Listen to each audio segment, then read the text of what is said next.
하나님 말씀 사무엘상 26장 13절부터 25절 말씀입니다. 구약성경 454페이지 사무엘상 26장 13절부터 25절 말씀, 제가 봉독하고 마지막 절 합독합니다. 이에 다윗이 건너편으로 가서 멀리 산 꼭대기에 서니 거리가 멀더라. 다윗이 백성과 내레 아들 아브넬을 대하여 외쳐 이르되, 아브넬아, 너는 대답하지 아니하느냐 하니, 아브넬이 대답하여 이르되, 왕을 부르는 너는 누구냐 하더라. 다윗이 아브넬에게 이르되, 내가 용사가 아니냐? 이스라엘 가운데 너 같은 자가 누구냐? 그러한데 내가 어찌하여 내 주 왕을 보호하지 아니하느냐? 백성 가운데 한 사람이 내 주 왕을 죽이려고 들어갔었느니라. 내가 행한 이 일이 옳지 못하도다. 여호와께서 살아계심을 두고 맹세하노니, 여호와의 기름 부음 받은 너희 주를 보호하지 아니하였으니 너희는 마땅히 죽을 자이니라.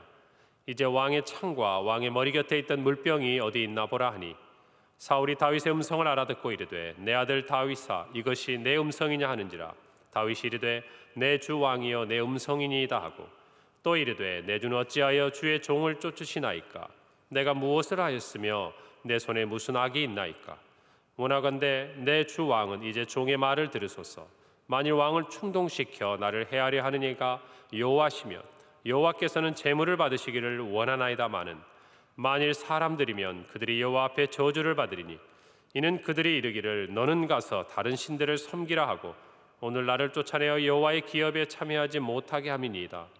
그런즉 청하건대 여호와 앞에서 먼 이곳에서 이제 나의 피가 땅에 흐르지 말게 하옵소서. 이는 산에서 메추라기를 사냥하는 자와 같이 이스라엘 왕이 한 벼룩을 수색하러 나오셨음이니이다. 사울이 이르되, 내가 범죄하였도다. 내 아들 다윗아, 돌아오라. 내가 오늘 내 생명을 귀하게 여겼은즉 내가 다시는 너를 해하려 하지 아니하리라. 내가 어리석은 일을 하였으니 대단히 잘못되었도다 하는지라. 다윗이 대답하여 이르되, 왕은 창을 벗어서 한 소년을 보내어 가져가게 하소서. 여호와께서 사람에게 그의 공의와 신실을 따라 갚으시리니, 이는 여호와께서 오늘 왕을 내 손에 넘기셨으되 나는 손을 들어 여호와의 기름 부음을 받은 자 치기를 원하지 아니하였음이니이다. 오늘 왕의 생명을 내가 중히 여긴 것 같이 내 생명을 여호와께서 중히 여기셔서 모든 환난에서 나를 구하여 내시기를 바라나이다 하니라. 함께 읽습니다. 사울이 다윗에게 이르되, 내 아들 다윗아, 내게 복이 있을지로다. 내가 큰 일을 행하겠고 반드시 승리를 얻으리라 하니라. 다윗은 자기 길로 가고 사울은 자기 곳으로 돌아가니라. 아멘. 오늘 말씀은 어제에 이어서 이제 10광야, 오늘 성경에 기록된 대로 하길라 산 길가에 진을 치고 있던 사울에게 다윗이 아비새와 함께 갔을 때에 그를 죽일 수 있는 여러 가지 상황이 있었지만, 그가 여호와께서 기름 부음 받은 사람을 치는 것을 원하지 않으시고 금하신다라는 하나님의 정말 말씀과 분명한 뜻에 순종하고 있는 다윗의 모습을 우리가 살펴보고 있습니다.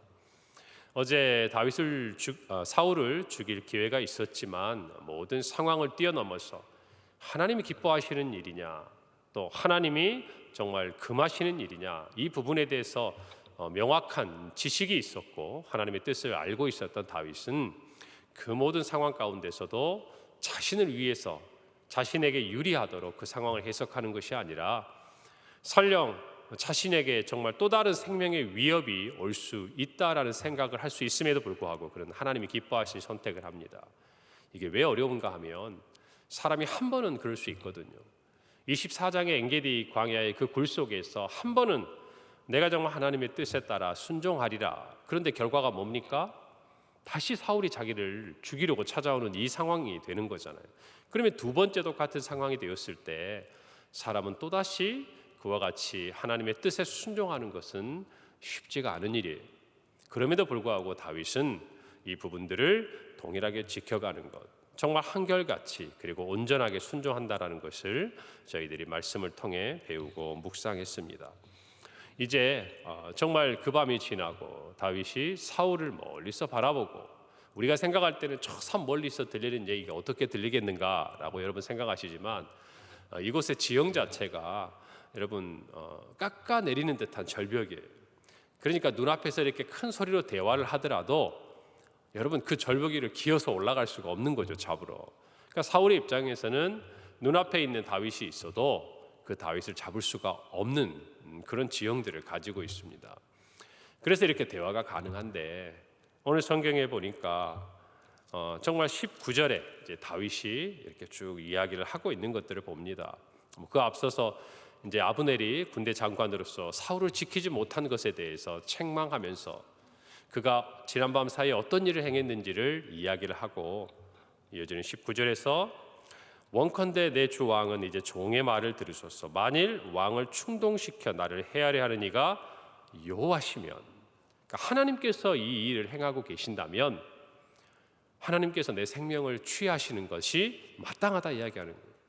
여호와께서 재물을 받으시기를 원합니다. 이 말은 무슨 말이냐면 내 생명을 왕이 취하는 것이 마땅합니다. 그것이 아니라는 분명한 다윗의 확신이 있는 것이죠. 그런데 만일 사람들이면 그들이 여호와 앞에 저주를 받을 것입니다. 결국 다윗의 마음속에는 지금 이 상황이 하나님께서 정말 허락하신 상황이 아니라고 하는 것에 대한 분명한 확신이 있는 것이. 그러니까 사울에게 이야기할 때 내가 주 왕에게 어떤 잘못을 했습니까? 어떤 악을 행했습니까? 당당하게 이야기할 수 있는 것입니다. 그리고 그는 하나님이 내 편이시라는 이 말 속에 자신이 하고 있는 이와 같은 모든 행동들이 정말 하나님의 뜻과 하나님의 길 안에서 본인이 행하고 있다는 것을 사울에게 이야기하는 것이. 이거를 다시 뒤집어 본다면 여러분 다윗을 죽이고자 하는 해하려고 하는 가장 그 중심에 누가 있습니까? 사울이 있는 거 아니겠습니까? 사울이. 그러면 이 말을 듣는 사울의 마음이 어떤 생각이 들어야 정상입니까? 정말 하나님께서 일을 행하시는지, 또 정말 내가 내 미움과 내 감정과 내 욕심에 따라서 지금 이런 일들을 행하고 있는지. 우리가 이 사울의 모습을 보면요, 다윗을 통해서도 마찬가지지만 제사장들을 통해서도 정말 자기가 왕의 권세를 가지고 죽일 수 있고 또 그 모든 상황을 통제할 수 있는 그런 힘을 가지고 있지만 그는 늘 상대방에게 자기가 어떤 상황에 있는지를 깨닫게 되는 일들을 계속 경험합니다. 초기에 사무엘 앞에서도 그랬지요. 그 자리에서 돌이키고 회개하고 그가 하나님 앞에 정말 자복할 수 있는 수많은 기회가 있었어요. 그런데 그럼에도 불구하고 그는 오늘처럼 똑같이 반복하는 겁니다. 저와 여러분의 인생 가운데도 마찬가지. 은혜를 받습니다. 하나님의 말씀을 듣습니다. 내가 이렇게 살면 안 되겠구나 생각합니다. 여러분 오늘도 성경을 보세요. 또 우리 지난 24장에도 보십시오. 자기를 죽일 수 있는 다윗 앞에서 그는 우리가 볼 때는 이제 뭔가 사울이 돌이키겠구나, 이제 뭔가 사울이 지난 삶과는 다르게 뭔가 살아가겠구나라는 기대를 가질 수 있는 말을 합니다. 그런데 시간이 지나면 어떻게 되죠? 똑같이 반복되는 거예요. 저와 여러분의 신앙도 마찬가지예요. 정말 우리가 부흥회를 마치고 또는 주일 말씀을 듣고 어떤 상황에서 저와 여러분의 마음속에 하나님이 나에게 이런 말씀을 주시는구나, 내가 여기서 돌이켜야겠구나, 여러분 이런 생각이 우리 안에 있습니다. 없지 않아요. 그럼에도 불구하고 우리는 다시 그 길로 돌아가는 거예요. 여러분 회개라는 게 뭡니까? 단순히 마음만 돌이키는 것이 아니에요. 저와 여러분이 이전에 살던 그 잘못된 삶의 자리에서 돌이켜 마치 유턴을 하듯이 떠나가는 것입니다. 그런데 계속 그 길로 가는 거예요. 잠시 브레이크를 밟고 잠시 길가에 우리가 쉼터가 있잖아요. 고속도로 가다 보면 그냥 그곳에 잠깐 쉬었다가 다시 가는 길을 가야 되는 것이 아니라 여러분 길을 돌이켜서 우리가 왔던 그 길을 거슬러 올라가는 것이에요. 여러분 사울을 볼 때마다 안타까운 마음, 우리 그런 거 아닙니까? 말씀을 보면서 묵상해 오면서 우리 눈에는 다 보이는데 우리가 말씀을 읽다 보면 이제 사울이 어떻게 해야 될지 분명히 우리 눈에는 보입니다. 그런데 사울의 마음, 사울의 눈에만 보이지 않는 거예요. 그 마음만, 그 눈만 이 상황을 보지 못하고 다윗이 하는, 또 사무엘이 하는, 또 제사장이 하는, 죽어가면서 떠나가면서 하는 그 모든 말들조차도 사울에게는 어떤 영향을 주지 못하는 걸 봅니다. 여러분 갈수록 돌이키지 않을수록 그 죄는 커지고 그 죄에 대한 하나님의 심판은 무서운 것이에요. 여러분 그래서 우리는 하나님을 두려워해야 됩니다. 경외해야 됩니다. 한없이 우리에게 사랑이 많고 자기 자신을 내어주실 정도로 성경에 있는 대로 자기 아들을 아끼지 않으시는 그분이시기 때문에 우리의 생명에 대해서, 우리의 삶에 대해서 하나님은 소유권을 주장하실 수 있는 거예요. 저 여러분 모두가 정말 우리의 삶에 하나님께서 어떠한 깨달음을 주시고 어떠한 음성을 주시고 어떠한 말씀을 주신다면 여러분 속히 돌이키는 은혜가 있기를 바랍니다. 결단하기를 바랍니다. 정말 지난 부흥의 은혜를 통해서 또 여러분이 이제 하나님께 이렇게 해야겠다라는 어떤 결단을 하셨다면 여러분 하나씩이라도, 제가 늘 말씀드리잖아요, 우리의 마음에 한 가지 생각을 해도 한 가지 우리가 돌이키는 행동이 없으면 결국에는 다 흩어져 버리는 것들이에요. 안개처럼. 저와 여러분이 오늘 무엇인가 신앙이 성숙하고 무엇인가 하나님 앞에 그래도 가까이 와 있는 어떤 모습이 있다면요, 그것은 그때 우리가 하나님 앞에 무엇인가 한 가지라도 순종하고 걸어왔기 때문이라는 것을 기억하시기 바랍니다. 저와 여러분의 삶에 그와 같이 돌이키는 은혜가 있기를 바랍니다.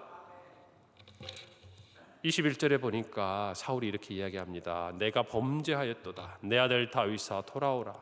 내가 오늘 내 생명을 귀하게 여겼은즉 내가 다시는 너를 해하려 하지 아니하리라. 내가 어리석은 일을 하였으니 대단히 잘못되었도다 하는지라. 자기 입으로 인정하잖아요. 여러분 2절에 엔게디 광야의 굴 속에서 다윗이 그를 살려주었을 때 그는 24장 17절에서 이렇게 말합니다. 나는 너를 학대하되 너는 나를 선대하니 너는 나보다 의롭도다 라고 이야기를 해요. 누구 입으로? 자신의 입으로. 여러분 시간이 갈수록 사건이 반복될수록 사울은 자기의 잘못이 드러나고 스스로가 인정할 수밖에 없어요. 그리고 다윗은 하나님이 함께하는 사람이라는 것이 드러나고 있습니다. 여러분 어쩌면 위대한 왕 다윗은요 사울이 만든 거예요. 여러분 가만히 생각해 보세요. 위대한 왕 다윗, 하나님만 온전히 순종하게 정말 순종하며 살았던 그 다윗은요 사울이라는 존재가 만들었다 그 말입니다. 사울이 없었다면 우리가 아는 이 다윗이 존재할 수 있었을까? 여러분 우리의 인생 가운데도 마찬가지예요. 저도 경험하고 돌아보면요, 여기 저보다 훨씬 많은 인생을 사신 분들이 계시니까 여러분 우리가 힘들고 어려울 때 우리를 격려하고 위로해주고 힘을 준 분들 때문에 정말 우리가 오늘 이 자리에 있는 것도 너무나 맞는 이야기예요. 그분들이 없었다면 오늘 내가 어떻게 여기 올 수 있었을까? 저도 돌이켜보면 정말 제 어린 시절에 저를 지도해 주셨던 그 어떤 여러 목사님들, 또 과정 가운데 만났던 여러 선배들, 신앙에 있어서 나에게 도움을 주셨던 정말 저의 선생님들, 이런 분들이 저희 어머니는 말할 것도 없고 이런 분들이 없었다면 오늘날 내가 있을 수 있을까라는 생각이 들어요. 근데 또 한편에는 내가 실패하고 좌절했던 그 순간들이 없었다면 오늘 나는 뭔가 좀 다른 모습이지 않을까. 또 한편에 제가 신앙을 갖고 생활을 하면서 또는 학교에서 믿음을 지키기 위한 어떤 작은 행동을 하도록 저를 힘들게 했던 그런 우리 선생님, 전에 말씀드렸죠. 수련회 가는 것에 대해서 공부하라고 반대하셨던, 저희가 미워서 그런 게 아니라 그런 어떤 순간순간, 그런 시간이 없었다면 오늘의 내가 있을 수 있었을까. 그리고 사역을 하면서도 겪었던, 여러분 100명이면 1000명이면 어떻게 1000사람이 다 저를 좋아할 수 있겠습니까? 욕심이죠. 저는 그렇게 생각해요. 저는 그렇게. 여러분 그런데 뭔가 내가 이 믿음에 대해서, 내 삶에 대해서 진지하게 고민하고 힘들어하면서도 하나님 앞에 기도하고 하나님의 뜻대로 순종할 수 있도록 나를 힘들게 잠시나마 했던 그 사람들이 있었기 때문에 오늘 제가 있고 여러분이 있는 거 아니겠습니까?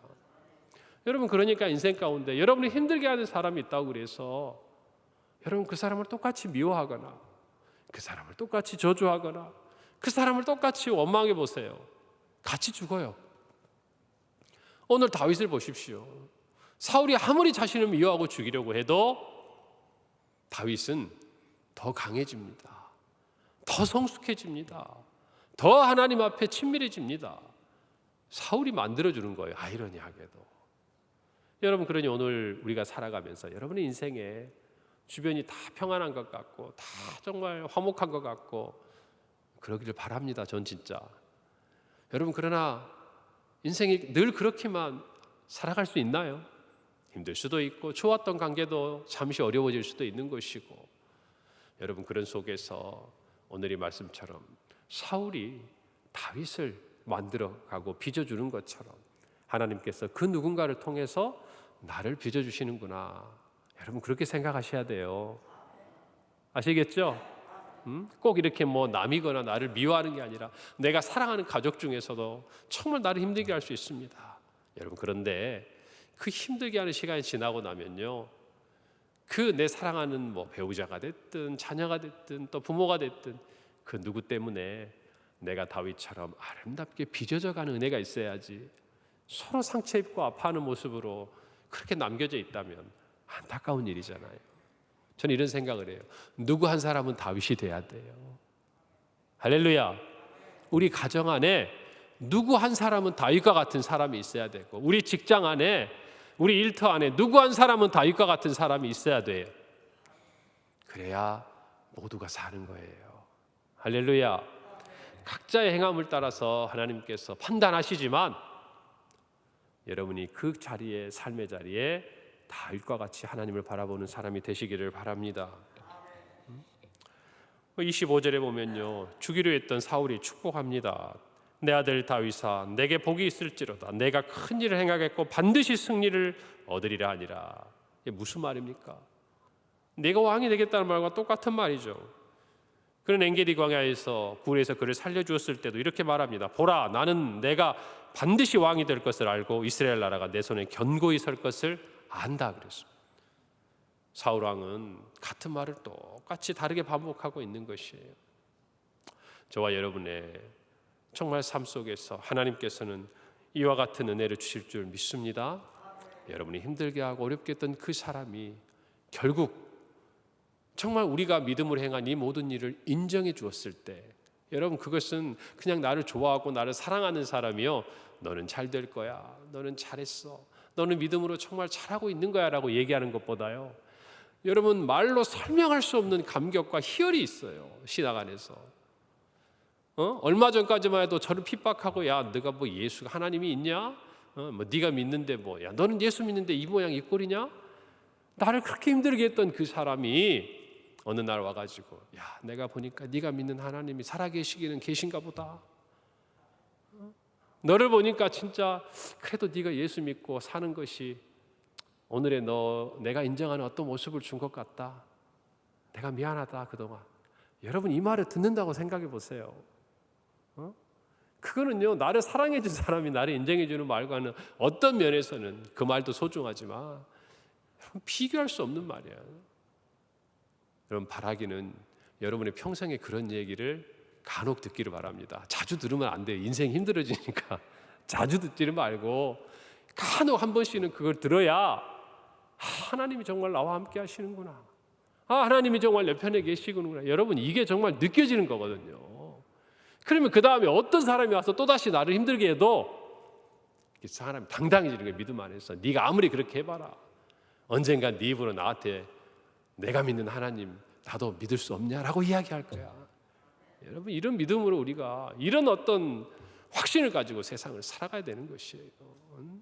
그런 은혜가 여러분에게 있기를 바랍니다. 그래요. 그걸 경험을 해봐야 돼요.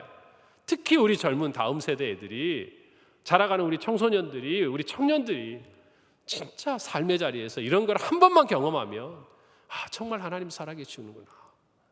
여러분 자녀들을 위해서 그걸 기도하셔야 돼요. 정말 하나님은 살아계시는구나. 그러면 우리의 자녀들이요, 믿음으로 세상을 뒤바꿔 놓는 거예요.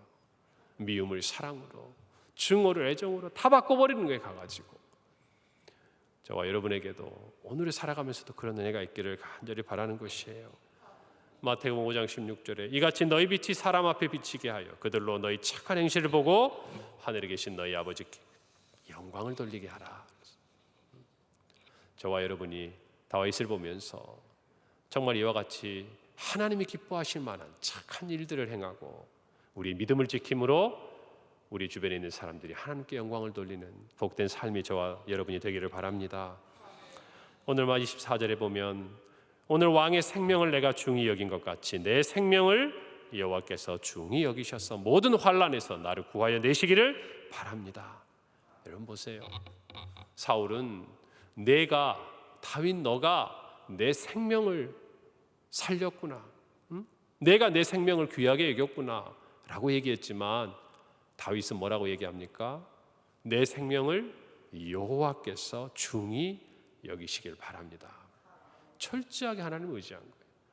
내가 왕의 생명을 중하게 여겼으니 왕 또한 내 생명을 중하게 여겨주세요. 이렇게 얘기하지 않고 내가 왕의 생명을 중하게 여겼으니 하나님께서 내 생명을 중하게 여겨주시기를 바랍니다. 철저하게 하나님을 의지하고 있는 거예요. 우리 인생도 그래요. 내가 누구한테 어떻게 잘하고 내가 누구를 위해 희생하고 내가 누구에게 양보했기 때문에 야 너도 나한테 그래야 되지 않아? 여러분 적어도 신앙의 세계에서 이거는 굉장히 차원이 낮은 얘기예요. 우리 그렇게 하면 안 돼요. 믿음이란 뭐냐면 사람을 보고 하는 거 아니에요. 하나님 바라보고 하는 거예요.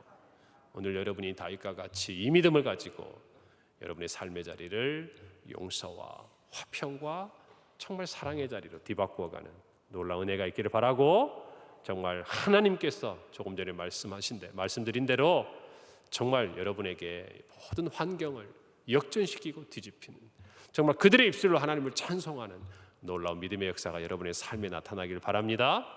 기도하겠습니다. 하나님 아버지, 은혜를 감사합니다.